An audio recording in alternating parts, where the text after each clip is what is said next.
आर्यन, बताओ ना, तुम्हें प्यार का एहसास कब हुआ मेरे लिए? Ridhima. Aryan, love at first sight.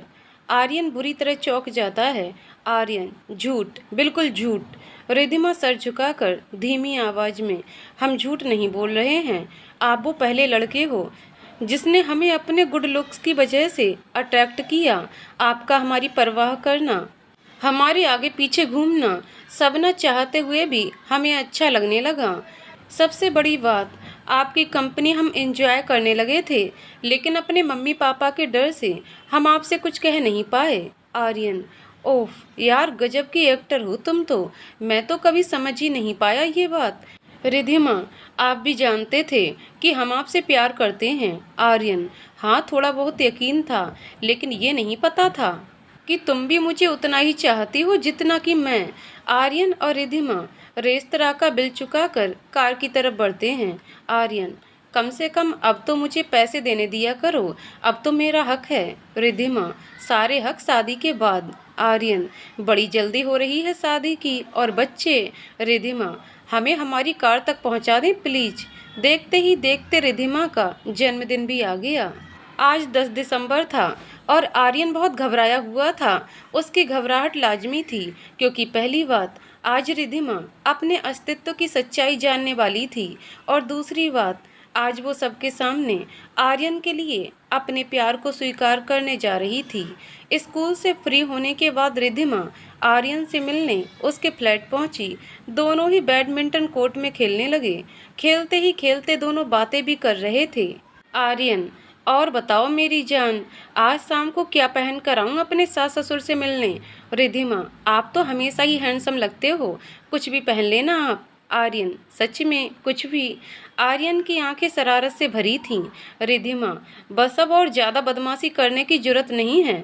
Aryan, आज हम बहुत खुश हैं, क्योंकि अब हमें अपने मम्मी पापा से झूठ नहीं बोलना पड़ेगा कि हम देर से घर क्यों आते हैं। आर्यन, मुझे पता है, उनसे झूठ बोलते वक्त तुम्हें बहुत तकलीफ होती होगी ना? रिधिमा, बहुत ज़्यादा। रिधिमा की आंखें भर आती हैं। आर्यन अपना पॉइंट मिस करके रिधिमा के पास चला जाता है। रिधिमा का चेहरा अपने दोनों हाथों में थामकर आर्यन उससे बोलता है, रोया मत करो, मुझे बहुत तकलीफ पहुंचती है। रिधिमा थोड़ी देर तक आर्यन की बाहों में सिमटी रहती है। आर्यन से शाम को जल्दी आने का वादा लेकर रिधिमा घर चली जाती है। रिधिमा जब घर पहुंचती है, तब उसको अपने ही जैसी शक्ल की, अपनी माँ की उम्र की एक महिला मिलती है, पद्मा। रिधिमा, इनसे मिलो, तुम्हारी सगी मौसी माँ, मानसी सिंह रजवाड़ा। रिधिमा, ओह मौसी माँ। रिधिमा फौरन उनके पैर छूकर उनसे लिपट जाती है। बचपन से ही इतने किस्से सुने हैं हमने आपके, कितना मिलना चाहते थे हम आपसे। मम्मी ने आपकी ना कोई फोटो दिखाई, ना ही मौसा जी की, लेकिन फिर भी आपसे मिलकर ऐसा लग रहा है जैसे हम आपको बहुत पहले से जानते हैं। मानसी जी की आंखों में आंसू आ गए। उन्होंने रिधिमा के माथे को चूमा और उसे अपने साथ बिठाया। मानसी जी उसका हाथ पकड़े ही हुए थीं, तभी वहां संजय जी आ गए। रिधिमा ने उनके भी पांव छुए। संजय भी रिधिमा को गले लगाकर रोने लगे। अविनाश जी और पद्मा जी भी अपने आंसुओं को रोक नहीं पाए। रिधिमा ये तो नहीं समझ पाई कि आखिर ये सब इतने इमोशनल क्यों हो रहे हैं, लेकिन उसको अंदर से एक अनहोनी खुशी महसूस हो रही थी। मानसी जी और संजय जी से मिलकर एकांश ने भी तुरंत आकर रिधिमा के पैर छुए और अपनी दीदी से गले मिला। एकांश के नैन नक्श काफी हद तक रिधिमा से मिलते थे। रिधिमा को सबसे मिलकर बहुत खुशी हो रही थी। वो एकांश को देखकर तो बिल्कुल चहकी उठी। सब जब सुकून से बैठे एक दूसरे से बैठे बातें कर रहे थे, तब मानसी जी ने अपनी बात कहनी शुरू की। वो धीरे धीरे अपने अस्तित्व के बारे में बता रही थीं। मानसी, जानती हो रिधिमा, जिस दूधमुही लड़की को हमने अपने दोस्तों को सौंपा था, वो लड़की कोई और नहीं, तुम हो मेरी बच्ची। रिधिमा को ये सुनकर एक बहुत बड़ा झटका लगा। वो 5 मिनट तक सदमे में एक शून्य की तरफ देखती रही। जैसे ही पद्मा जी ने उसे झंझोड़ा, रिद्धिमा बेहोश होकर जमीन पर गिर पड़ी। सब एक साथ चीख उठे। उसी वक्त घर की डोरबेल बजी। एकांश ने हड़बड़ाहट में आकर दरवाजा खोला। एकांश बिल्कुल सहमा हुआ था। जी आप? आर्यन पहले तो अपने सामने उस लड़के को देखकर चौंक गया, जिसकी शक्ल रिद्धिमा की तरह थी। फिर अंदर हो रही चीख पुकार से आर्यन और एकांश एक साथ अंदर की तरफ भागे। अविनाश, पद्मा जी, जल्दी एम्बुलेंस को कॉल करिए। एकांश, दी प्लीज उठो प्लीज। आर्यन को 1-2 मिनट में सारा किस्सा समझ में आ गया। आर्यन ने आओ देखा ना ताओ तुरंत रिद्धिमा को अपनी गोद में उठाया और अपनी कार की तरफ भागा। साथ में उसके अविनाश जी, संजय जी और एकांश भी आ गए। आर्यन जितना जल्दी हो सके उतनी तेजी से ड्राइव कर रहा था। लखनऊ शहर के सबसे बड़े हॉस्पिटल के इमरजेंसी वार्ड में रिद्धिमा को एडमिट कर लिया गया। सब बहुत ज़्यादा घबराए हुए थे। मानसी जी और पद्मा जी का रो रो कर बुरा हाल था। आर्यन को भी इस समय कुछ नहीं सूझ रहा था कि वो क्या करे। वो बस लगातार टहल रहा था टेंशन में। थोड़ी देर बाद इमरजेंसी रूम से डॉक्टर बाहर आए और परिवार में से किसी एक को मिलने के लिए अपने केबिन में बुलाया। हिम्मत करके संजय जी अंदर गए, क्योंकि बाकी सबकी हालत बहुत खराब थी। उनके साथ आर्यन भी चला गया। आर्यन, पेशेंट का बीपी बहुत लो हो गया है। उनको आईसीयू में भर्ती किया गया है। 36 घंटे तक ऑब्जर्वेशन पीरियड में रखना पड़ेगा। लगातार ग्लूकोज की ड्रिप चढ़ेगी। उनकी हालत का अंदाजा उनके होश पर आने पर ही पता चलेगा। संजय जी सब सुनकर सर पकड़कर बैठ गए। डॉक्टर उनको कंसोल करके बाहर निकल आए। आर्यन किसी तरह संजय जी को बाहर लेकर आया सबके पास। आर्यन के रुतबे का ही असर था कि परिवार के सारे सदस्य इमरजेंसी वार्ड के बाहर बैठे थे और हॉस्पिटल स्टाफ ने कोई आपत्ति नहीं जताई। आर्यन हॉस्पिटल की छत की तरफ चला गया। ऊपर आकर वो जमीन पर निढाल होकर बैठ गया और फूट फूट कर रो दिया। पीछे खड़ा एकांश उसकी ये हालत देखकर दौड़कर उसके पास आया। एकांश आर्यन की हालत देखकर दौड़कर उसके पास पहुंचा। आर्यन को उसने कंधे से पकड़कर उठाने की कोशिश की। हालांकि एकांश ने भी अपनी बॉडी बनाने में बहुत मेहनत की थी, लेकिन आर्यन की मजबूत कदकाठी के सामने एकांश को काफ़ी मेहनत करनी पड़ रही थी। आर्यन को उठाने में आर्यन अपने आप को संभालते हुए बाउंड्री वॉल का सहारा लेता है। फिर एकांश को ध्यान से देखता है। तुम रिद्धिमा के भाई हो ना? एकांश, जी। और आप आर्यन हैं ना? आर्यन थोड़ा चौंक जाता है। तुम मुझे जानते हो? एकांश, पद्मा आंटी और अविनाश अंकल की रोज ही माँ पापा से बात होती थी। ऐश्वर्या दी की लाइफ का हर पहलू हम लोग जानते हैं। आर्यन हल्की मुस्कुराहट के साथ, ऐश्वर्या, इसका मतलब मैं रिद्धिमा, मेरा मतलब है ऐश्वर्या की ज़िंदगी का अहम हिस्सा हूँ, तभी मुझे आप सब जानते हो। अच्छा, तुम्हारा नाम क्या है? एकांश सिंह राजवाड़ा। आर्यन और एकांश एक दूसरे से हाथ मिलाते हैं। आर्यन, क्या करते हो तुम आजकल? एकांश, मैं ऑक्सफोर्ड यूनिवर्सिटी से लेक्चरर में मास्टर कर रहा हूँ।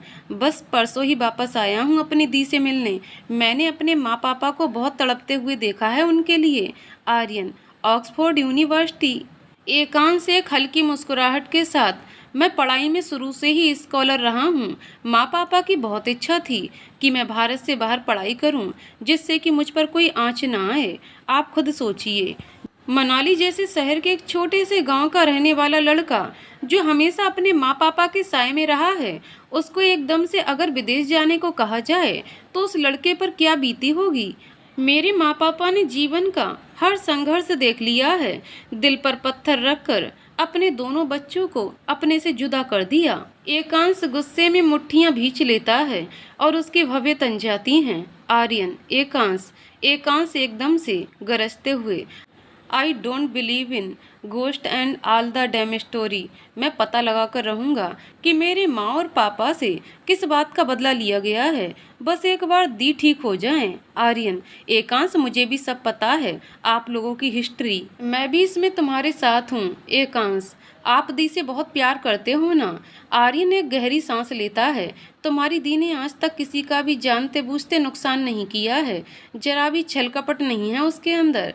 बहुत सादी और मासूम है वो लड़की। जितनी सुंदर बाहर से है, उससे कहीं ज़्यादा खूबसूरत अंदर से है। हाँ, बहुत प्यार करता हूँ मैं उसे। बस जल्दी से ठीक हो जाए वो। आर्यन और एकांश बाहर आ जाते हैं। संजय जी और अविनाश जी साथ में बैठे हुए थे और पद्मा जी और मानसी जी बाहर मंदिर गए थे रिधिमा के लिए प्रार्थना करने। रिधिमा को 24 घंटे बाद ही होश आ जाता है। डॉक्टर उसका चेकअप करते हैं और घर वालों को हिदायत देते हैं कि उससे बहुत नॉर्मल व्यवहार करें, ऐसा ना कुछ बोलें जिससे वो शॉक हो जाए। रिधिमा सबको देखती है लेकिन एक शब्द मुंह से नहीं निकालती। आर्यन को देखते ही वो रो पड़ती है। आर्यन अपने आप को रोक नहीं पाता और जाकर उसको गले से लगा लेता है। रिधिमा एक बेजान मूर्ति की तरह उसकी बाहों में तो आ जाती है लेकिन आर्यन को छूती तक नहीं है, बस रोती जाती है। कुछ ही देर में सब कमरा खाली कर देते हैं। आर्यन रिधिमा का गाल थामते हुए, मेरी जान, मैं जानता हूँ कि मेरी रिधिमा दुनिया की सबसे स्ट्रांग लड़की है। कोई भी बात मेरी रिधिमा को मेंटली वीक नहीं कर सकती है ना। रिधिमा का रोना जारी रहता है। आर्यन, अरे यार, ऐसा मत करो मेरा बाबू। इतने सालों बाद तो तुमने मुझे अपनाया है। अब ये जुदाई मुझे मंजूर नहीं। प्लीज़ जल्दी से ठीक हो जाओ ना। रिधिमा अब आर्यन से मुंह फेर लेती है और रोती रहती है। एकांश नॉक करके कमरे में आ जाता है। आर्यन रिधिमा के बेड पर से उठकर साइड स्टूल पर आ जाता है। एकांश, हेलो दी, क्या आप भी लंदन से आया हूँ? आपका सगा भाई हूँ और आप मुझे देखते ही बीमार पड़ गई। मैं तो अपने साथ 22 राखियाँ भी लाया था। जितने साल का हूँ उतनी ही राखियाँ भी लेकर आया हूँ। सोचा था गिफ्ट देने के टाइम खूब आपको परेशान करूंगा, लेकिन आपने तो पूरे घर को ही परेशान कर दिया। प्लीज़ दी, अब जल्दी से मुझे एकू कहकर पुकारो ना। मेरे कान तरस गए हैं अपनी इकलौती बहन के मुंह से अपना नाम सुनने के लिए। इस बात पर आर्यन भी इमोशनल हो जाता है। रिधिमा फूट फूट कर रो देती है। एकांश दौड़कर उसको गले लगा लेता है। अब सब अंदर आ जाते हैं। मानसी, मेरी गुड़िया, अपनी माँ को माफ़ कर दे। बहुत बड़ी सज़ा दी है ना मैंने तुम्हें। खुद से दूर रखकर मानसी जी भी रिधिमा के गले लग जाती हैं। आधे घंटे तक मानसी जी रिधिमा को अपने दिल से लगाए रहती हैं। पद्मा जी और अविनाश जी एक साथ रिधिमा के आगे हाथ जोड़े खड़े रहते हैं। वो दोनों निरंतर आंसू बहाए जा रहे थे। रिधिमा उनको ध्यान से देखती रहती है लेकिन कुछ भी कहने की हिम्मत ही नहीं जुटा पाती। कुछ देर बाद डॉक्टर नींद का इंजेक्शन देकर रिधिमा को सुला देते हैं। सब बाहर आ जाते हैं। आर्यन को लगातार ऑफिस से कॉल्स आ रहे थे। वो सुबह आने का कहकर निकल जाता है। उसके साथ पद्मा जी और अविनाश जी भी अपने घर लौट आते हैं। वो सभी चाहते थे कि रिधिमा कुछ समय अपनी असली फैमिली के साथ बिताए। रास्ते में आर्यन उन दोनों को अपने और रिधिमा के बारे में सब बता देता है।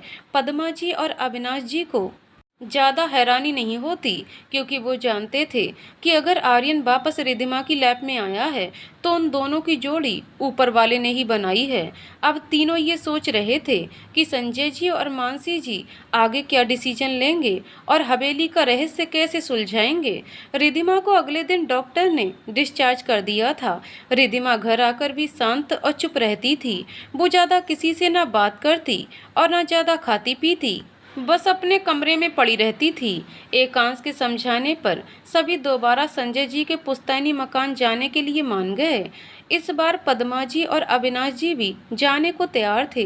मानसी जी ने अपने पुराने दोस्त और आर्यन के पापा को कॉल किया। मानसी, संजय, मुझे तुम्हारी मदद चाहिए।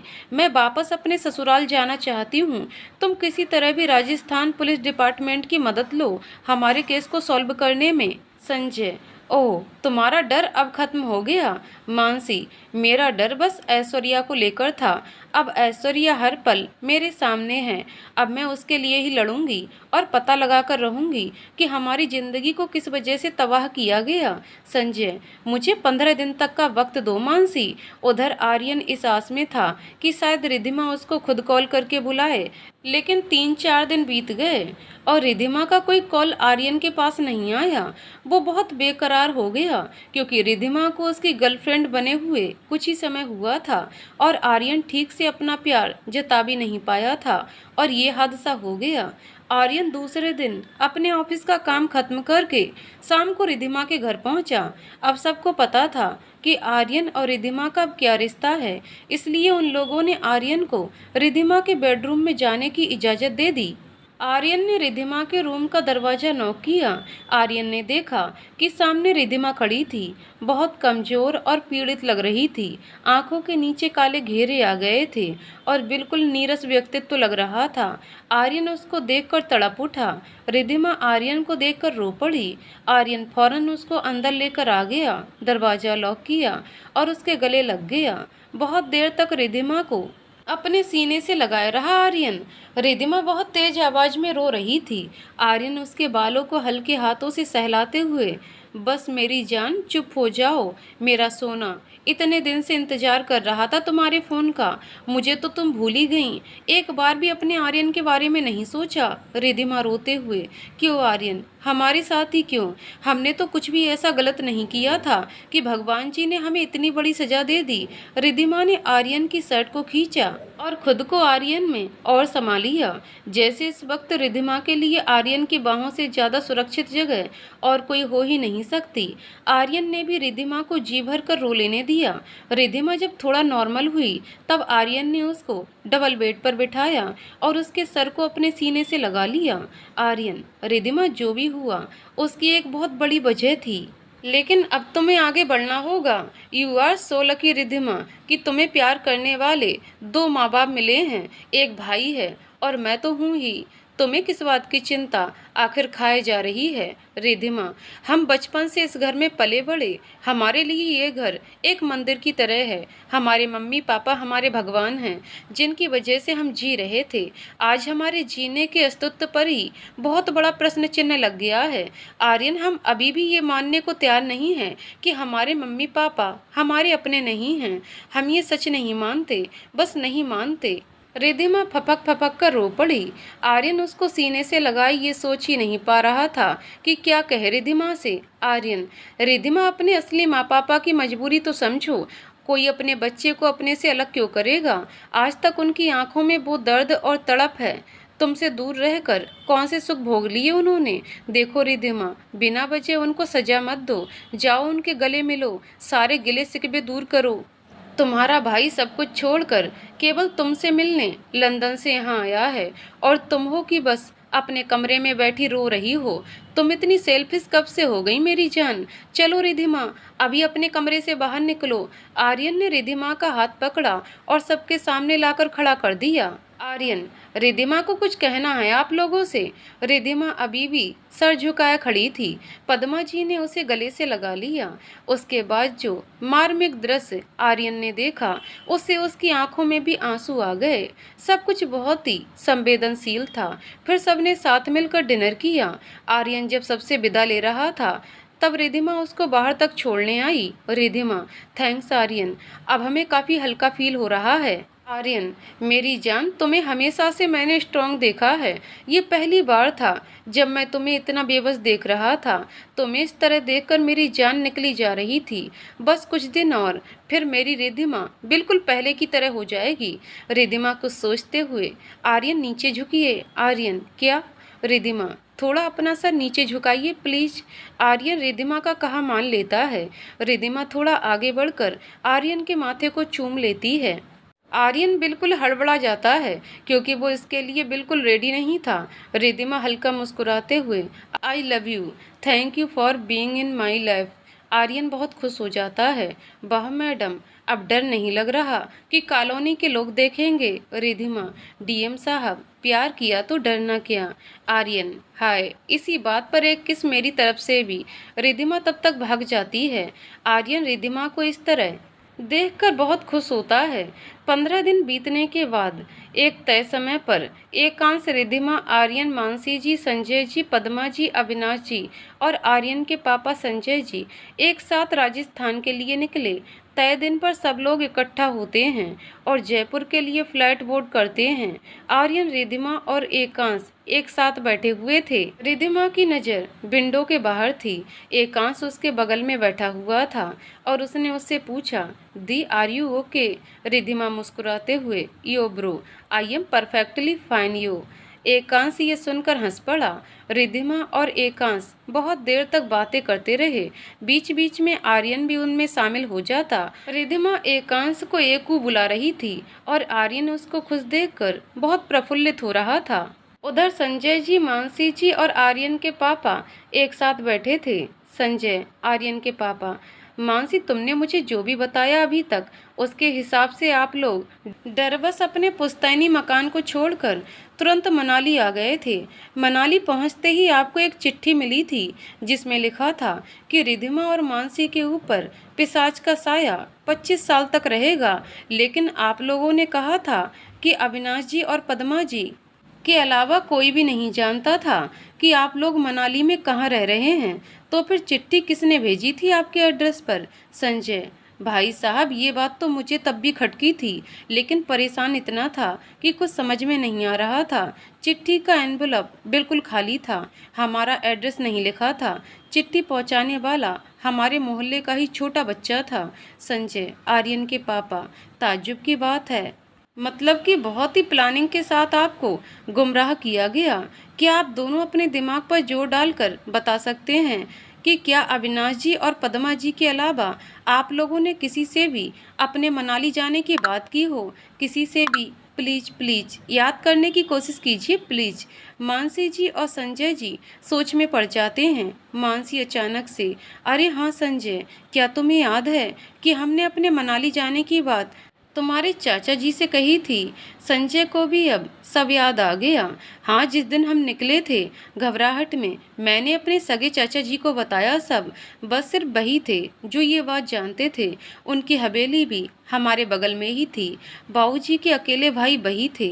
संजय, आर्यन के पापा, उसके बाद आप लोगों का उनसे कोई कांटेक्ट नहीं हुआ? संजय, नहीं, बिल्कुल नहीं। संजय, आर्यन के पापा, एक बात और पूछनी थी। मानसी, तुम्हें संजय नाम के ही व्यक्ति से प्यार क्यों हुआ? संजय जी और मानसी जी ये बात सुनकर हंस पड़े। मानसी, तुम मेरे इकलौते और सबसे प्यारे दोस्त थे।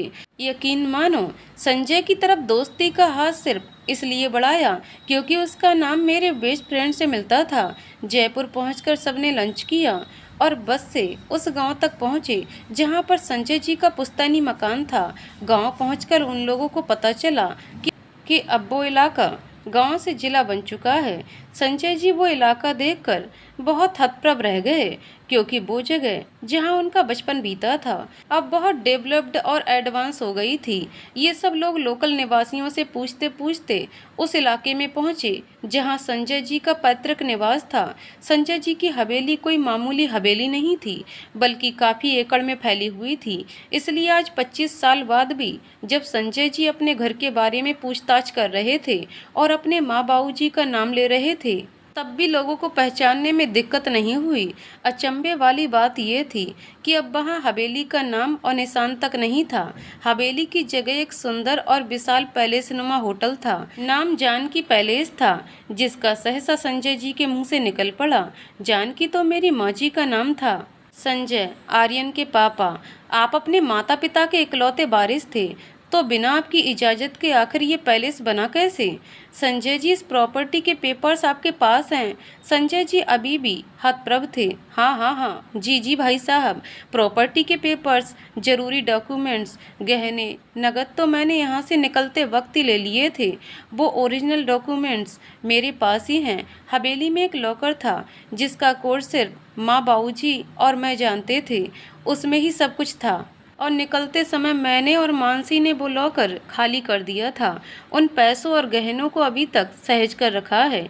सोचा था कि मानसी और अपने माता पिता की याद में एक वृद्धा आश्रम यहाँ बनाऊंगा और एक प्रयागराज में। संजय जी की आंखें नम हो गईं। मानसी जी ने फौरन उनको ढांढस बंधाया और पानी दिया। एकांश, आर्यन और रिधिमा तीनों चुपचाप खड़े थे, सबकी बातें सुन रहे थे। बोलने के लिए कुछ था भी नहीं उनके पास। सब अंदर पैलेस की तरफ आ गए। पैलेस में एंट्री करते ही एक बहुत खूबसूरत गार्डन और लेक बनी थी जिसका नाम बलदेव झील था। संजय, बलदेव मेरे बाबूजी का नाम है। अंदर रिसेप्शन पर आर्यन के पापा ने आईडी दिखाकर मैनेजर से पूछताछ शुरू की। मैनेजर उनको ढंग से कुछ भी नहीं बता पाया। संजय जी, आर्यन के पापा ने जब होटल के मालिक से मिलने की बात की तो पहले तो मैनेजर थोड़ा सकपका गया, लेकिन बाद में लड़खड़ाती जुबान से मालिक के आउट ऑफ इंडिया होने की बात कही। संजय जी के पुलिसिया दिमाग को समझ में आ गया कि दाल में कुछ काला जरूर है। बहरहाल वो सब होटल से बाहर आ गए। होटल से बाहर आते ही आर्यन एकदम से एक खौफनाक चीख के साथ बेहोश हो गया। इससे पहले कि वो जमीन पर गिरता, रिधिमा ने उसको थामा और खुद जमीन पर बैठ गई और आर्यन का सर अपनी गोद में ले लिया। ध्यान से देखने पर पता चला कि आर्यन के दाएं कंधे से खून निकल रहा था। सब बहुत ज़्यादा घबरा गए थे और फौरन एम्बुलेंस को कॉल किया। संजय जी, आर्यन के पापा ने एम्बुलेंस को कॉल करके बुलाया। रिधिमा आर्यन का सर अपनी गोद में लिए सिसक रही थी। संजय जी, आर्यन के पापा की हालत भी घबराहट की वजह से बहुत बुरी थी। उन्होंने आर्यन को ध्यान से देखा और अचानक से बोले, इसको गोली लगी है, छू कर निकली है गोली आर्यन के कंधे को। एकांश, वाट अंकल, हमें आए हुए यहाँ आधा घंटा ही हुआ है और इतने कम समय में आर्यन पर किसने हमला कर दिया? रिधिमा सिसकते हुए बहुत धीरे से, प्लीज आर्यन उठ जाइए, हम आपकी दूरी एक पल के लिए भी बर्दाश्त नहीं कर सकते। प्लीज आर्यन, जल्दी उठिए ना। हॉस्पिटल पहुंचकर आर्यन को ऑपरेशन थिएटर भेज दिया गया। संजय जी, आर्यन के पापा एकांश के साथ लोकल पुलिस स्टेशन कंप्लेंट करने के लिए निकल गए। मानसी जी और पद्मा जी पास ही के होटल में सबके लिए रूम्स बुक करने चले गए। रिधिमा आर्यन के पास से हटने के लिए तैयारी नहीं थी, इसीलिए अविनाश जी और संजय जी उसके साथ रुके थे। ऑपरेशन थिएटर से बाहर आकर डॉक्टर ने आर्यन को एक प्राइवेट रूम में शिफ्ट कर दिया। 2 घंटे बाद आर्यन को होश आ गया।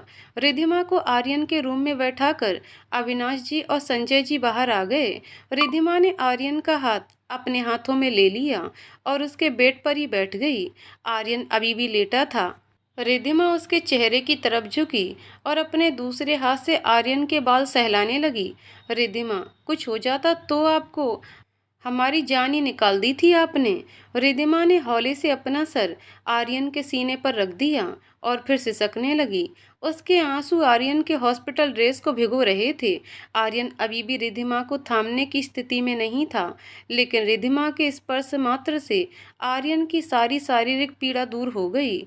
उसको बहुत सुकून मिल रहा था। रिधिमा को अपने पास पाकर उसका जी चाह रहा था कि रिधिमा को अपने पास जकड़ ले, लेकिन उसके अंदर इतनी हिम्मत ही नहीं थी। रिधिमा बहुत देर तक आर्यन का माथा सहलाती रही, उसको स्पर्श करके उसको महसूस करती रही। आज रिधिमा को पहली बार एहसास हो रहा था कि वो आर्यन के बिना कितनी अकेली है। उसको खो देने के नाम से ही वो अंदर तक कांप जा रही थी। शाम तक आर्यन को पूरी तरह से होश आ गया। क्योंकि आर्यन का रूम प्राइवेट था तो सभी लोग उसके आसपास थे। संजय, आर्यन के पापा ने उसके सर पर हाथ फेरते हुए पूछा, how are you my brave young lad? Aryan, I am fine dad, लेकिन मुझे। संजय जी, आर्यन के पापा, साइलेंसर से गोली चलाई गई थी तुम्हारे ऊपर, छू कर निकल गई। आर्यन हैरान हो गया। एकांश, इन सब के पीछे किसी बड़े आदमी का हाथ लगता है। मैं और अंकल जब कंप्लेंट करने गए तो लोकल पुलिस ने कंप्लेंट करने से ही मना कर दिया। ये जान की पैलेस का जो मालिक है वो कोई बहुत बड़ा माफिया है यहाँ का, इसलिए सभी उसके बारे में कुछ भी करने या कहने से घबरा रहे हैं। वो तो अंकल ने यहाँ आने से पहले ही इस केस को जयपुर के पुलिस कमिश्नर से डिस्कस कर रखा था और सारे जरूरी डॉक्यूमेंट्स भी ईमेल कर दिए थे। इसलिए जब वहाँ से दबाव पड़ा तब जाकर लोकल पुलिस ने एफआईआर रजिस्टर्ड की और हमें सिक्योरिटी भी दिलाई। अब हमारे साथ पुलिस की प्रोटेक्शन फोर्स हमेशा उपलब्ध रहेगी। अविनाश, आर्यन पर गोली चलाने का मकसद सिर्फ हम लोगों को डराना था, जिससे कि हम लोग वापस चले जाएं। संजय, एग्जैक्टली। मानसी, अब आगे क्या करोगे? संजय, आर्यन के पापा कल जानकी पैलेस दोबारा जाकर कड़ाई से पूछताछ करेंगे। ये केस जल्दी खत्म होगा। अब तो पुलिस फोर्स भी हमारे साथ है। एक बात और कहना चाहूँगा संजय जी और मानसी जी, आप लोगों से, एकांश एक बहुत अच्छा लड़का है। इसकी परवरिश बहुत बेहतरीन की है आप लोगों ने। एकांश ने आभार प्रकट करते हुए अपने दोनों हाथ जोड़ लिए। आर्यन, आखिर साला किसका है? थोड़ी हंसी मजाक से माहौल हल्का हो गया था। संजय, आर्यन के पापा, एक बात और, जानकी पैलेस के आसपास पूछताछ करने पर पता चला है कि संजय जी के चाचा अब इस दुनिया में नहीं रहे और उनका लड़का अब आउट ऑफ इंडिया है। मुझे पता नहीं क्यों पूरा शक उन्हीं पर हो रहा है। ये सुनकर संजय जी सकते में आ गए, क्योंकि उनके चाचा जी उनके पिता के जैसे थे। आर्यन को 2 दिन बाद डिस्चार्ज होना था, इसलिए रिद्धिमा ने आर्यन को छोड़कर जाने से इनकार कर दिया। आर्यन के रूम के बाहर 2 पुलिस गार्ड सख्त हिदायतों के साथ तैनात कर दिए गए और बाकी सब होटल में अपने बुक्ड रूम में रहने चले गए। आर्यन के पापा वहीं गार्ड्स के साथ ही थे, क्योंकि लोकल पुलिस का रवैया देखकर उनको अपने बेटे की बेहद चिंता थी। रात में रिद्धिमा आर्यन को दवाई खिला रही थी जब आर्यन ने गाना शुरू किया। हम तुम एक हॉस्पिटल के कमरे में बंद हों और रिद्धिमा और पुलिस गार्ड आ जाएं। आर्यन, हैं? अरे बाबू, इतने रोमांटिक हालत में तुम्हें कुछ हो नहीं रहा। मैं तुम ये रात दोनों के अलावा और कोई नहीं कमरे में। रिद्धिमा, पास आओ ना मेरे। रिद्धिमा, आपकी तबीयत ठीक है डीएम साहब? और आप? आर्यन मुंह बना के, अच्छा, अभी दोपहर में तो मेरी बेहोशी का फ़ायदा उठाकर मैडम मुझसे लिपटी हुई थी, और अब जब मैं खुद पास आने के लिए कह रहा हूँ तो मैडम को नखरे सूझ रहे हैं। रिद्धिमा ये सुनकर शर्म से लाल हो गई। आर्यन ने उसका हाथ पकड़कर अपने बेड पर बिठा लिया। उसके बालों की लट को उसके कान के पीछे करते हुए अपना चेहरा रिद्धिमा के चेहरे के बहुत करीब ले आया। दोनों की बड़ी बड़ी आंखें एक दूसरे को देख रही थीं। आर्यन, बस अब जल्दी से हमेशा के लिए मेरे पास आ जाओ। अब दूरी मुझसे बर्दाश्त नहीं होती रिद्धिमा। रिद्धिमा, हमसे भी आर्यन, बस हम भी यही चाहते हैं कि जल्द से जल्द हमारी शादी हो जाए। दोनों बहुत देर तक एक दूसरे के गले लगे रहे। अगले सुबह संजय जी, आर्यन के पापा, पुलिस प्रोटेक्शन फोर्स के साथ दोबारा जानकी पैलेस होटल गए। उनके साथ इस बार अविनाश जी, संजय जी और एकांश भी थे। मानसी जी और पद्मा जी रिद्धिमा के साथ हॉस्पिटल में थे। कड़ाई से पूछताछ करने पर मैनेजर ने सच बोल दिया। मैनेजर जी, सर, बात सच है कि ये होटल जानकी जी और बलदेव जी के भाई सहदेव जी की हवेली को तोड़कर बनाया गया है। सहदेव जी के बेटे मिस्टर अजय सिंह रजवाड़ा जी ने ये होटल बहुत शौक से बनवाया है, लेकिन पता नहीं क्यों उन्होंने अपनी पहचान को सबसे छुपाने के लिए कहा है। इस इलाके का कोई भी आदमी उनके बारे में बात नहीं कर सकता। इस इलाके की तरक्की में उनका बहुत बड़ा हाथ है। लोग उनको पूछते हैं, लेकिन अगर इस इलाके का कोई भी आदमी उनके बारे में किसी बाहरी आदमी को बताता है तो अजय जी के आदमी उसको गायब कर देते हैं। वो मैनेजर इसके अलावा कुछ नहीं जानता था। लोकल पुलिस ऊपर से प्रेशर पड़ने पर हरकत में आ गई। उन्होंने कड़ाई से वहाँ के लोगों से पूछताछ की, लेकिन कोई भी मिस्टर अजय के बारे में कुछ नहीं जानता था, सिवाय उस कहानी के जो मैनेजर ने पुलिस को बताई। काफ़ी छानबीन करने पर किसी तरह से मिस्टर अजय की फ़ोटो मिली। मैनेजर के मोबाइल से फ़ोटो देखकर न जाने क्यों मिस्टर अजय का चेहरा संजय जी, आर्यन के पापा को जाना पहचाना सा लगा, लेकिन उन्होंने मिस्टर अजय को कहाँ देखा था ये याद नहीं आ रहा था। अपने भाई की फ़ोटो देखकर संजय जी गमगीन हो गए। उनको तो अजय जी का बचपन का चेहरा याद था, जवान होने पर उन्होंने उसको देखा ही नहीं था।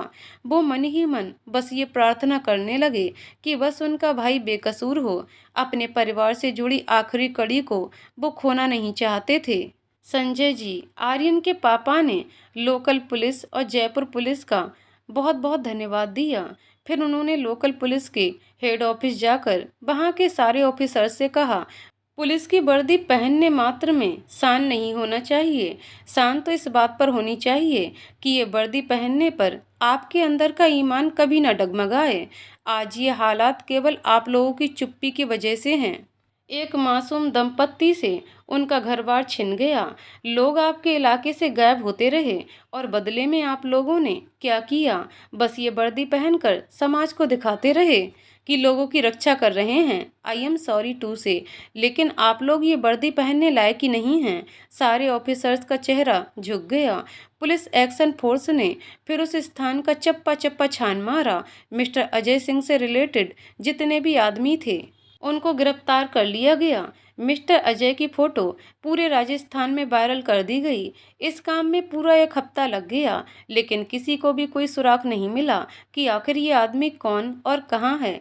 संजय जी, आर्यन के पापा बहुत निराश हो गए। उनको समझ में ही नहीं आ रहा था कि आगे की कार्यवाही कैसे करें। सबने वापस जाने का सोचा। रिधिमा को स्कूल से और आर्यन के ऑफिस से बार बार कॉल आ रहा था। एकांश को भी वापस लंदन जाना था। निराश मन से सबने पैकिंग शुरू की। एयरपोर्ट पहुंचकर वो लोग फ्लाइट के बोर्डिंग टाइम का वेट करने लगे। इस समय भी उन लोगों के पास पुलिस प्रोटेक्शन फोर्स थी। पुलिस गार्ड को सख्त हिदायत दी गई थी कि जब तक सब लोग सुरक्षित तरीके से फ्लैट बोर्ड नहीं करते तब तक गार्ड्स एक पल के लिए भी उस फैमिली को ना छोड़े। एकांश बहुत गुस्से में, डैम इट, इतना सब कुछ होने के बाद भी हम लोग खाली हाथ वापस लौट रहे हैं। मुझे यकीन नहीं होता कि मैं अपने माँ बाप के 25 सालों के दर्द और तड़प की वजह नहीं पता लगा पाया। रिधिमा, एकू, हमें भी बहुत दुख हो रहा है। माँ पापा जब से हमारी ज़िंदगी में आए हैं तब से उन्होंने हमें कितना प्यार दिया है। अभी भी हमें देखते ही उनकी आंखें नम हो जाती हैं। इतने संघर्षों के बाद भी वो लोग अपने साथ हुई जातियों का बदला नहीं ले पाए। क्यों, आखिर क्यों? भगवान जी ने इतने कष्ट लिखे हैं उनकी ज़िंदगी में। रिधिमा और एकांश की आंखें नम हो जाती हैं। आर्यन रिधिमा को देखकर कसमसा जाता है। हॉस्पिटल के 2 दिन रिधिमा ने आर्यन की इतनी सेवा की थी कि आर्यन उसको और चाहने लगा था। टाइम पर दवा, खाना, पानी, जूस, 24 घंटे रिधिमा उसके प्रति सजग थी। ये सब करते हुए भी उसके चेहरे पर कोई सिकन नहीं थी। बस एक ही बात कहती थी कि आर्यन प्लीज, आप जल्दी से ठीक हो जाइए। आर्यन रिधिमा को दुखी बिल्कुल नहीं देख सकता था, इसलिए वो एकांश और रिधिमा से दूर जाकर कुछ सोचने लगा। उसके कंधे पर पीछे से रिधिमा ने हाथ रखा। रिधिमा, चलिए, दवाई का टाइम हो गया है। आर्यन मुस्कुराते हुए, कितना ध्यान रखती हो मेरा। रिधिमा, तो और क्या करते हम? अगर हम नहीं रखते तो वो हॉस्पिटल की नर्स रखती। वो नर्स तो वैसे भी आपको घूरा ही करती थी प्यार से, लेकिन उसके रास्ते का कांटा हम बन गए थे। एक दिन तो हमें भी घूर रही थी, लेकिन गुस्से से। आर्यन उसका थोड़े और करीब आया और धीरे से बोला, जलन हो रही थी रिधिमा। जलन, नो वेज। आप तो हमारे ही हो, हमेशा हमारे ही रहोगे। Aryan, love you. Ridhima, love you too. चलिए, अब मेडिसन्स ले लीजिए। रिधिमा आर्यन को मेडिसन्स देने के बाद पूछती है। आर्यन अंकल को याद आया कि उन्होंने अजय चाचा को कहाँ देखा है। आर्यन ये सुनकर फौरन अपने पापा के पास पहुंचा। आर्यन, डैड, आपने कहा कि मिस्टर अजय सिंह रजवाड़ा को आपने देखा है कहीं, क्या मैं उनकी फ़ोटो देख सकता हूँ? संजय, हाँ, ये रही उनकी फ़ोटो। आर्यन फ़ोटो देखकर बुरी तरह से चौंक जाता है। आर्यन, डैड, ये तो। संजय, आर्यन बेटा, क्या हुआ? क्या तुम इनको जानते हो? आर्यन, जी, बहुत अच्छी तरह से। आर्यन कुछ बोलने जा रहा था और सभी चौकन्ने होकर उसको सुन रहे थे। अचानक से एकांश ने आर्यन को घसीटकर एक तरफ कर लिया। सभी हैरानी से एकांश को देख रहे थे। एकांश धीरे से आर्यन के कान में, सॉरी जीजा जी, लेकिन आप प्लीज इन गार्ड्स के सामने कुछ मत कहना। आप अंदर फ्लैट में चलकर कहना जो कुछ भी है। अब जल्दी से कुछ एक्टिंग करिए जिससे हम लोग गार्ड्स को गुमराह कर सकें। आर्यन जोर जोर से हंसते हुए हा हा हा हा, वाह साले साहब क्या बात कही। एकांश ने भी कहा लगा दिया। ये सब देखकर बाकी फैमिली मेंबर्स भी हंसने लगे। फ्लैट में बैठते ही आर्यन ने कहना शुरू किया, डैड ये फोटो हमारे कॉलेज के प्रोफेसर की है, पार्थ शर्मा के पापा प्रोफेसर अजय शर्मा। संजय, आर्यन के पापा। ओह, इनसे मैं मिल चुका हूँ क्योंकि इन्होंने तुम्हारी कंप्लेंट की थी कॉलेज के डीन से, और डीन सर ने मुझे और आरती को इस सिलसिले में बुलाया था कॉलेज में। रिद्धिमा अचंभे से, पार्थ पार्थ शर्मा, ये वही है? आर्यन, हाँ वही है रिद्धिमा। अविनाश जी, मानसी और संजय, तुम लोगों को याद है ना इस वाकये के बारे में? मैंने और पद्मा ने तुम दोनों को बताया था कि किस तरह एक पार्थ नाम के लड़के ने आर्यन के बर्थडे में रिद्धिमा से बदतमीजी की। एकांश, लेकिन आर्यन जीजा जी की कंप्लेंट किस वजह से हुई थी? संजय, आर्यन के पापा, पार्थ को बुली किया था इसने, ऐसा कहा गया था मुझसे। आर्यन, झूठ, ये सब झूठ था। ये तब की बात थी जब मैंने उसको रिद्धिमा से बदतमीजी करने के लिए मारा था। टेक ऑफ होने की अनाउंसमेंट के साथ ही सब अपनी सीट्स पर बैठ गए। लखनऊ एयरपोर्ट पहुंचते ही संजय जी, आर्यन के पापा, अपने काम पर लग गए। पुलिस हेडक्वार्टर जाकर कमिश्नर से मिले। सारा केस समझाकर फौरन ही आईआईआईटी कॉलेज में छापा मारा गया। लेकिन अफसोस, पार्थ और अजय दोनों ही फरार हो चुके थे। अब एक ही रास्ता बचा था। इस खबर को नेशनल हेडलाइन बनाकर हर न्यूज़पेपर और न्यूज़ चैनल्स में प्रकाशित करने का ये किया भी गया। अजय सिंह रजवाड़ा की फ़ोटो वायरल कर दी गई।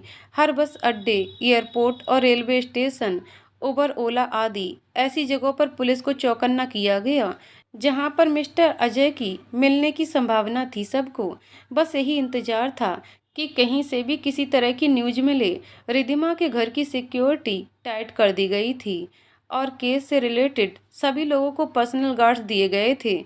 आर्यन रिद्धिमा गार्ड्स के साथ ही अपनी ड्यूटी पर जाते थे। एकांश वापस लंदन चला गया क्योंकि उसकी छुट्टियां और एक्सटेंड नहीं हो सकती थीं। संजय जी, आर्यन के पापा, आर्यन के सीतापुर वाले गेस्ट हाउस डीएम आवास में शिफ्ट हो गए। संजय जी और मानसी जी अविनाश जी के घर पर रुके थे। एक शाम पद्मा जी के घर सब इकट्ठा हुए। आर्यन ने बोलना शुरू किया, पार्थ शुरू से ही रिद्धिमा को जानता था। मैंने जब रिद्धिमा को पहली बार उसके कॉलेज में देखा था तो पार्थ पहले से ही वहाँ मौजूद था।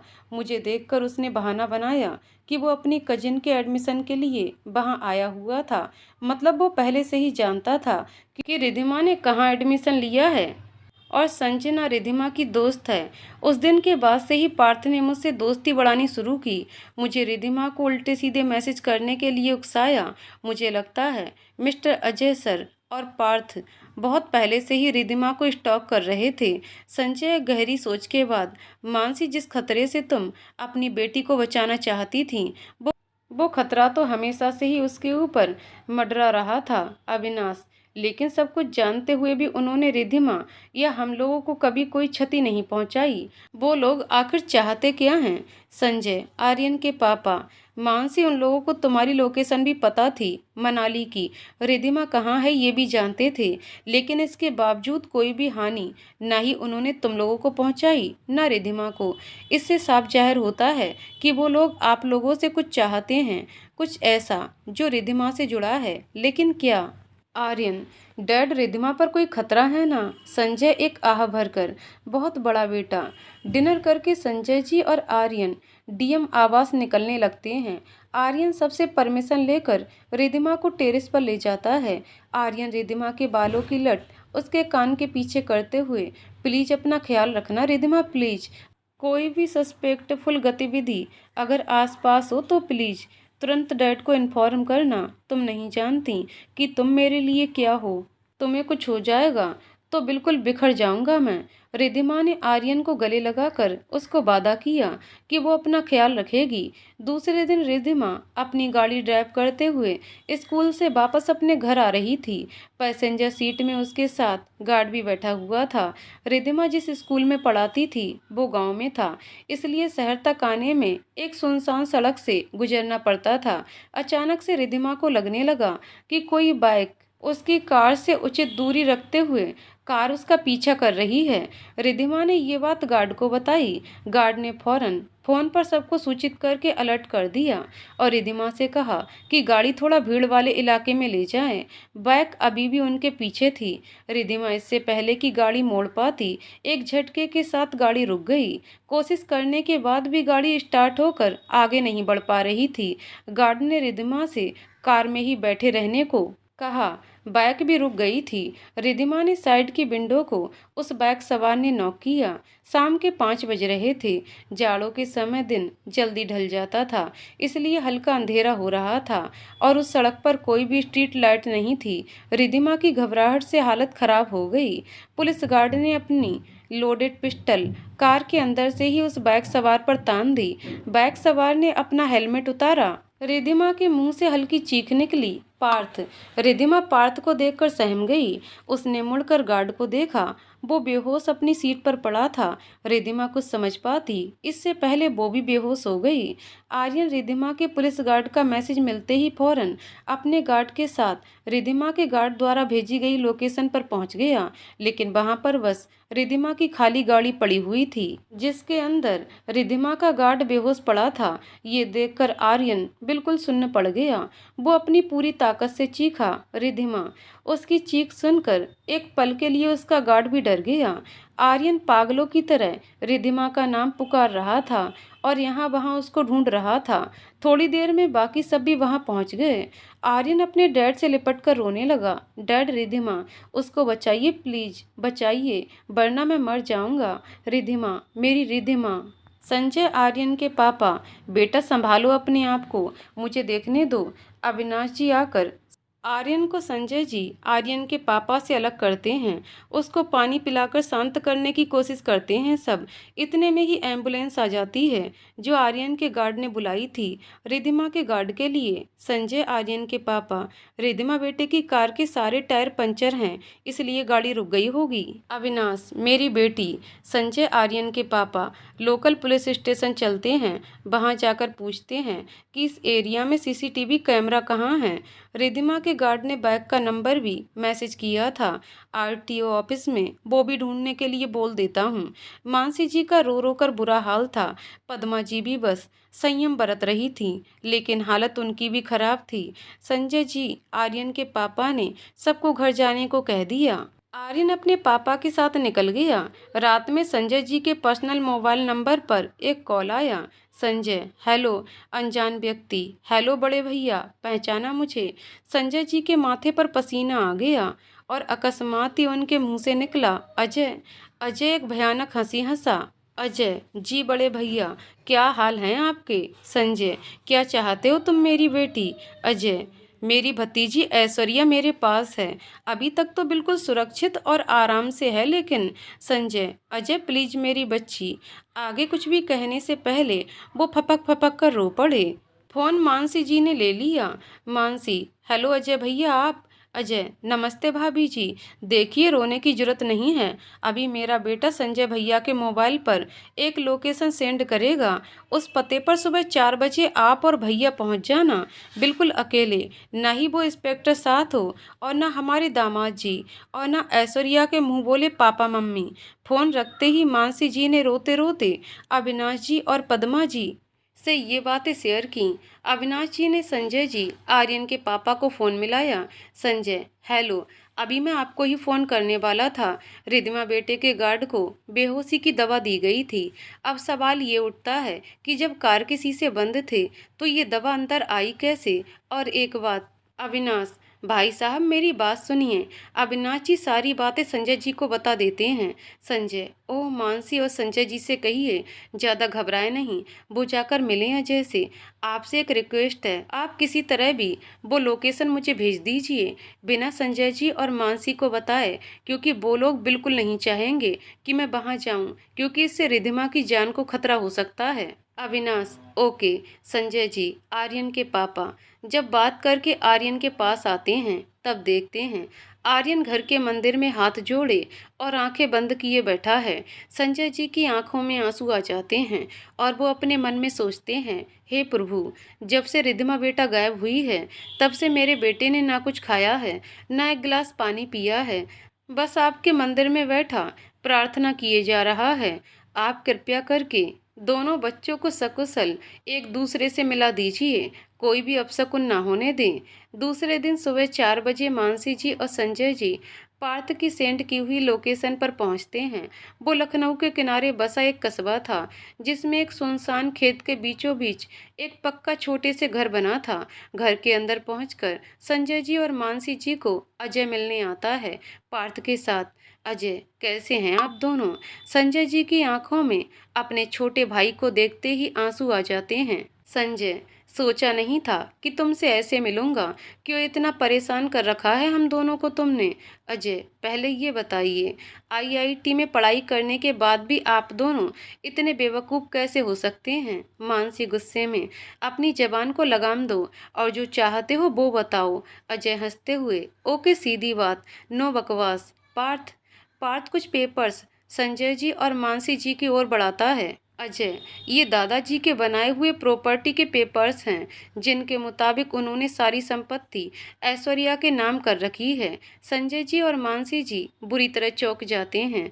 मानसी जी तुरंत पेपर्स पढ़ने लगती हैं और संजय जी अजय से बोलते हैं, ये कैसे हो सकता है? दादाजी और दादी जी की मृत्यु तो बहुत पहले हो चुकी थी। वो लोग तो ऐश्वर्या को देख तक नहीं पाए थे। फिर एकदम से रिद्धिमा की आवाज़ उस कमरे में गूंजती है, रिद्धिमा, माँ, पापा।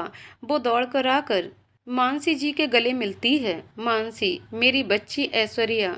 अजय, वाह क्या दृश्य है, लेकिन अफसोस, इमोशनल चीज़ें और लोग मुझे सख्त बोरिंग लगते हैं। संजय, तुम मेरी बात का जवाब दो, आखिर क्या बात है, पूरी मुझे बताओ। अजय जी, शुरू से कहानी सुनिए। आपने जिस ईयर में आईआईटी रुड़की ज्वाइन किया, उस ईयर में मैंने आईआईटी कानपुर ज्वाइन किया। मेरी फील्ड शुरू से कंप्यूटर साइंस रही और आर्टिफिशियल इंटेलिजेंस में मेरी स्पेशलाइजेशन है।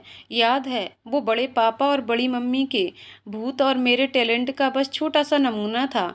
मैं 3D में इमेजेस तैयार करने में, रोबोट्स बनाने में माहिर हूँ। वो भूत मैंने एआई तकनीकी से तैयार किए थे और वो रोबोट के थ्रू उनको कंट्रोल कर रहा था।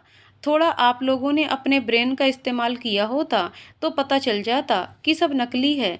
जो खिड़कियां चटकने की आवाज़ सुनी थी आप दोनों ने, वो तो बस म्यूजिक प्लेयर का कमाल था।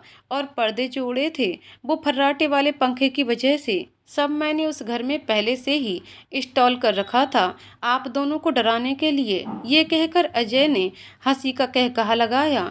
वो और आगे कुछ बोलता कि मेन दरवाजे को तोड़कर एक बाइक सनसनाती हुई अंदर आ गई। बाइकर ने जब हेलमेट उतारा तब रिद्धिमा की चीख सुनाई पड़ी, आर्यन। आर्यन अंदर आते ही मुस्कुराते हुए, कैसे हैं सर? ओह सॉरी, मैं तो भूल ही गया, आप तो मेरी होने वाली पत्नी के चाचा जी हैं। तो बताइए कैसे हैं चाचा जी? और पार्थ तुम?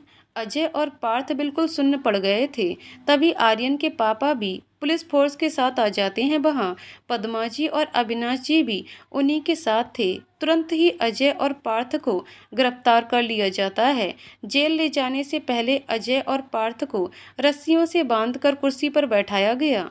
इंटेरोगेशन के लिए माहौल में काफ़ी गहमा गहमी हो गई थी, इसलिए सब लोग रिलैक्स होने लगे।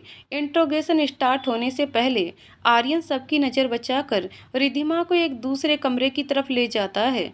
आर्यन रिद्धिमा के बाल की लट उसके कान के पीछे करके अपने दोनों हाथों से उसका चेहरा थामकर, मेरा बाबू, मेरा सोना, मेरी जान, आर्यन उसके माथे को चूम लेता है। रिद्धिमा आर्यन के दोनों हाथ अपने हाथों में लेकर, हम बिल्कुल ठीक हैं आर्यन। आर्यन रिद्धिमा को कस के अपनी बाहों में लगा लेता है। प्लान एग्जीक्यूट करने में देर हो गई, वरना ये नौबत ही नहीं आती। पता है मैं कितना डर गया था तुम्हें कुछ हो जाएगा, ये सोचकर ही मेरी आत्मा कांप जाती है। बहुत अनमोल हो तुम मेरे लिए। आर्यन का गला रुंध जाता है। रिद्धिमा को भी आर्यन को महसूस करके अत्यंत सुकून मिलता है। रिधिमा धीरे से। आर्यन हमें चलना चाहिए, सब इंतजार कर रहे होंगे। आर्यन एक बार फिर रिधिमा का माथा चूमता है और उसका हाथ थामे बाहर आ जाता है। रिधिमा तुरंत ही अविनाश जी और पद्मा जी के पास चली जाती है। संजय आर्यन के पापा मिस्टर अजय सिंह रजवाड़ा, अपना कन्फेशन स्टार्ट करिए। इंस्पेक्टर रोहित, अपना टेप रिकॉर्डर ऑन रखिएगा। अजय बहुत गुस्से में संजय जी आर्यन के पापा को देखता है। इंस्पेक्टर रोहित आगे बढ़कर एक तमाचा अजय को लगा देता है। देख, ज्यादा हेकड़ी मत दिखा, वरना सारा किस्सा यहीं खत्म हो जाएगा। सारी जिंदगी अपनी बीबी और दूसरे बेटे का चेहरा नहीं देख पाएगा, समझा? पार्थ तेज आवाज में चीखते हुए, just shut up. Inspector Rohit आगे बढ़कर उसको भी मारने जा रहा था कि तभी अजय ने बोलना शुरू कर दिया। संजय भाई की जब शादी का पता चला तो बड़े पापा ने इनको गांव आने से मना कर दिया, क्योंकि गांव पंचायत इनको जीने न देती। बस फिर पुत्र वियोग में बड़े पापा और बड़ी मम्मी की मौत हो गई। मैं उसी टाइम पढ़ाई पूरी करके गांव वापस आया था। संजय भाई से शुरू से ही चिढ़ थी, हमेशा ये हर फील्ड में मुझसे आगे रहे और इसका ताना मुझे जिंदगी भर मिला। तभी से मेरे अंदर बदले की भावना पनपने लगी। मेरे पिताजी ने मरते हुए दादाजी की वसीयत दिखाई, जिसमें लिखा था कि बरसों से रजवाड़ा खानदान में बेटी का जन्म नहीं हुआ है, तो उनके दोनों पोतों में से किसी की भी संतान अगर लड़की हुई तो ये सारी जायदाद उसकी ही हो जाएगी, नहीं तो सारी संपत्ति राजस्थान सरकार द्वारा चलाए जा रहे बालिका विकास कार्यक्रमों में लगा दी जाए। जब भैया भाभी के साथ वापस गांव आए, मुझे पता चला कि इनकी पहली संतान लड़की है। मेरा खून खौल गया कि अब सारी संपत्ति पर ये ऐश करेंगे, तो डराकर इन दोनों को भगा दिया। एक आदमी इनके पीछे लगा दिया, जिसने मनाली में इन लोगों को चिट्ठी पहुंचाई कि ऐश्वर्या के ऊपर पिशाच का साया 25 साल की उम्र में समाप्त होगा। जैसा सोचा था वही हुआ। ये लोग डर गए और ऐश्वर्या को पद्मा और अविनाश के पास भेज दिया। मैं ऐश्वर्या को किसी भी कीमत पर सुरक्षित रखना चाहता था, ताकि उसे प्रॉपर्टी के पेपर्स पर हस्ताक्षर करा सकूं। इसलिए मैं भी अपने परिवार सहित लखनऊ आ गया और यहीं के कॉलेज का प्रोफेसर बन गया। संयोगवश आर्यन को ऐश्वर्या पसंद आ गई और पार्थ ने आर्यन को उकसाना शुरू किया कि ऐश्वर्या को उल्टे सीधे मैसेज करे, लेकिन आर्यन और पार्थ का मिलना महज इत्तेफाकी था। पार्थ ने आर्यन से दोस्ती इसलिए की क्योंकि उसको ऐश्वर्या के बारे में सारी अपडेट्स मिलती रहें। राजस्थान के जिस गांव में मैं था, वहां के लोगों के लिए जनहित काम शुरू कर दिए, जिससे कि लोकल गवर्नमेंट और पब्लिक की सहानुभूति मेरे साथ रहे। इसी एवज में मैंने वहाँ आलीशान होटल खड़ा किया, उसमें लोकल लोगों को रोजगार दिया। होटल का नाम बड़े पापा और बड़ी मम्मी के नाम रखा, जिससे किसी को भी मुझ पर शक ना हो कि मैं ये प्रॉपर्टी हथियाना चाहता हूँ। होटल से होने वाली कमाई का भी काफ़ी हिस्सा मैं लोकहित में लगा देता, बशर्ते उस इलाके का कोई भी आदमी मेरी पहचान ना उजागर करे। जिसने भी ये कोशिश की, मैंने उसको मौत के हवाले कर दिया, जिस वजह से वहाँ के लोग मुझसे डरने लगे। सब कुछ मेरे प्लान के हिसाब से ही चल रहा था, लेकिन गड़बड़ तब हुई जब डीआईजी संजय मल्होत्रा मेरे पीछे ही पड़ गए। उससे मेरा खेल खराब हो गया और मजबूरन मुझे रिधिमा को किडनैप करना पड़ा, वरना मैं तो भैया भाभी के सामने एक बेचारा भाई बनकर आता जो उनकी याद में तड़प रहा है, और धीरे धीरे उनको बेवकूफ़ बनाकर सारी जायदाद भी हड़प लेता। लेकिन मानसी भाभी और डीआईजी संजय की दोस्ती मुझ पर भारी पड़ गई। अजय शांत हो गया। इंस्पेक्टर रोहित, रिधिमा, मेरा मतलब है कि ऐश्वर्या को अगवा कैसे किया? पार्थ, गाड़ी का पीछा कर रहा था मैं, साइलेंसर रिवॉल्वर से गाड़ी के पहिए पंचर किए और फिर बेहोशी वाली गैस इनकी कार पर छोड़ दी। संजय, आर्यन के पापा, ओह गैस थी, तभी बंद शीशों के अंदर भी कार में आ गई। पार्थ, लेकिन आप लोगों को हमारा पता कैसे चला? हमने तो सारी एहतियात बरती थी। आप लोगों के सारे फ़ोन मैंने खुद हैक किए थे। व्हाट्सअप लोकेशन भी ऐसे नंबर से सेंड की थी कि वो आसानी से ट्रेस ना हो पाए। फिर कैसे? आर्यन, इसका जवाब मैं दूंगा। आर्यन, क्या सर, आप ही का पढ़ाया हुआ स्टूडेंट हूँ, अपने कॉलेज का टॉपर भी हूँ, तो इतना भरोसा तो रखना ही था ना मेरे ऊपर कि मैं भी थोड़ा ब्रेन यूज करूँगा अपने होने वाले दामाद को, और सबसे ज़्यादा मेधावी छात्र को। इतने हल्के में कैसे ले लिया आपने? पार्थ, यहाँ डायलॉग बोल रहा है। अभी रिधिमा को कुछ हो जाता तो सारी अक्लमंदी घास चरने चली जाती। आर्यन, क्यों बे, तुझे याद है कॉलेज में अगर कोई मुझसे पेन मांगता था तो अपना पेन देने के बजाय नए पेन के पैसे दे दिया करता था। अपने से जुड़ी चीज़ें मैंने कभी शेयर नहीं की, तो तेरी दो कौड़ी की अक्ल में ये बात नहीं आई कि मेरी जान रिधिमा की तरफ किसी ने अगर उंगली भी उठाई तो यह आर्यन मल्होत्रा उस उंगली को काटने का भी दम रखता है। ओवर स्मार्टनेस के चक्कर में आप लोग ये भूल गए कि आपके मोबाइल के पुराने सिम बहुत दिन तक एक्टिव थे।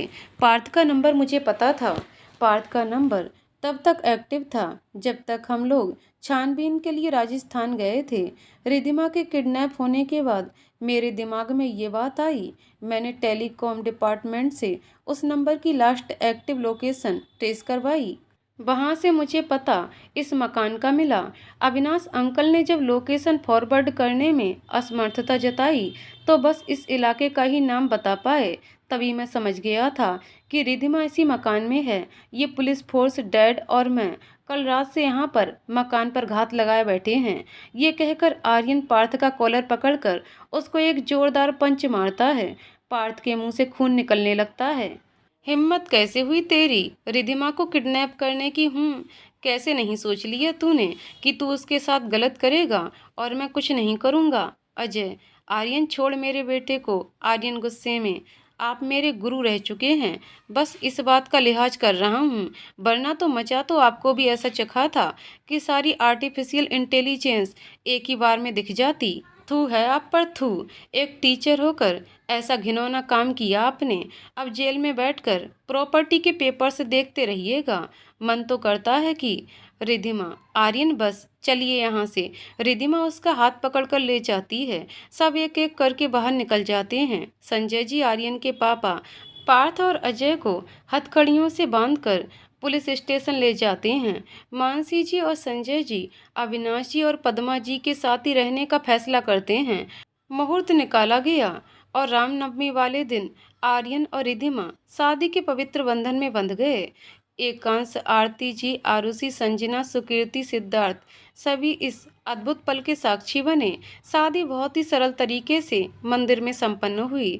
आर्यन और रिधिमा ने शादी से बचने वाला सारा पैसा अपने बड़ों से लेकर जनहित कार्यों में लगाने का फैसला किया था। हालांकि आर्यन का बहुत मन था शादी धूमधाम से करने का, लेकिन रिधिमा की इच्छा के आगे उसने अपनी ख्वाहिशें दबा दी। लेकिन हनीमून के लिए रिधिमा को आर्यन स्विट्जरलैंड लेकर गया, जो कि उसका सपना था।